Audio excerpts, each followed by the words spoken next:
भारत का शिक्षा तंत्र कितना खराब है, इसका अंदाजा आप इससे लगा सकते हैं। जब नेताओं को वोट चाहिए होता है तो पोलिंग बूथ आपके मोहल्ले तक ला दिए जाते हैं। 10 से 15 मिनट की दूरी में वोटिंग सेंटर होता है और अगर फिर भी कोई परेशानी हो तो सरकार खुद गाड़ी भेजकर घर से उठवा लेती है, क्योंकि एक भी वोट छूटना नहीं चाहिए। वाह सरकार, बहुत बढ़िया, बहुत संवेदनशील हो आप अपनी जनता के लिए। लेकिन जैसे ही बात पढ़ाई की आती है तो यही सरकार बाहरी हो जाती है, अंधी हो जाती है। एसएससी जैसे एग्जाम्स के लिए बच्चों को 500 से 800 किलोमीटर दूर भेजा जाता है। ना कोई बस की व्यवस्था, ना कोई सरकारी मदद, ना कोई पूछने वाला। पहुंच सकते हो तो पहुंच जाओ, वरना किस्मत को दोष दो। और अगर इतनी दूर सफर करके किसी तरह परीक्षा केंद्र तक पहुंच भी गए तो भी गारंटी नहीं है कि एग्जाम होगा भी या नहीं। कहीं सर्वर डाउन, कहीं बायोमेट्रिक फेल, कहीं परीक्षा ही रद्द।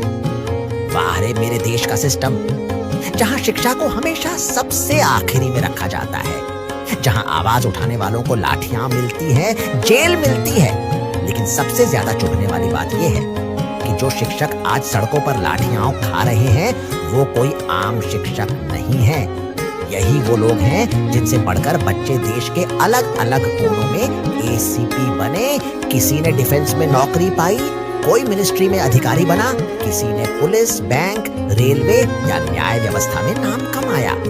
आज उन्हीं शिक्षकों के सिर पर डंडे बरसाए जा रहे हैं, सिर्फ इसलिए क्योंकि उन्होंने इस टूटे हुए सिस्टम के खिलाफ आवाज उठाई। तुम वोट दो तो तुम जनता हो, तुम सवाल पूछो तो तुम देशद्रोही। ये देश तब तक तरक्की नहीं करेगा जब तक यहाँ की शिक्षा व्यवस्था बस एक औपचारिकता बनी रहेगी, जब तक छात्रों के सपने सिस्टम के बूटों तले कुचले जाते रहेंगे। आज जो सड़कों पर विरोध कर रहा है वो कल इस देश का इंजीनियर, अफसर, डॉक्टर या शिक्षक बन सकता था, लेकिन सिस्टम ने उसे सिर्फ एक समस्या समझा, और जब समस्या को समझा नहीं जाता तो उसे सिर्फ दबा दिया जाता है। इस बार वोट देने से पहले इतना जरूर सोच लेना, तुम्हारी सरकार तुम्हारी पढ़ाई के वक्त कहां थी